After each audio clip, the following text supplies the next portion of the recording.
Türkmenin nabzı, Türkmen halkının sesi, siyasetin nabzını tutan güçlü bir platform. Bu özel yayınımızda Türkmen toplumunun karşı karşıya olduğu en temel meseleleri ele alıyoruz. Türkmen kimliğinin korunması, siyasi temsiliyet ve kültürel varlık mücadelesi kapsamlı ve derinlikli bir şekilde masaya yatırılıyor. Konuklarımız Suriye Türkmen Dernekleri Federasyonu Başkanı Doktor Tarık Sülo Cevizci, Kerkük'ten deneyimli Türkmen siyasetçi Abdullah Abbas Kasap, Türkmen toplumunda aktif ve etkili bir kadın sesi İntisar Murat.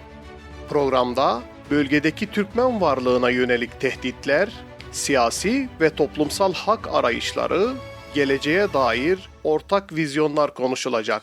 Sunucu gazeteci Ala Osman. Bu önemli yayınımız Cumartesi saat 22'de Doktor Murtaza Karaali'nin resmi Facebook sayfası üzerinden yapılacaktır. Türkmenin nabzı, gerçeğin sesi, düşüncenin özgürce ifade bulduğu bir mecra.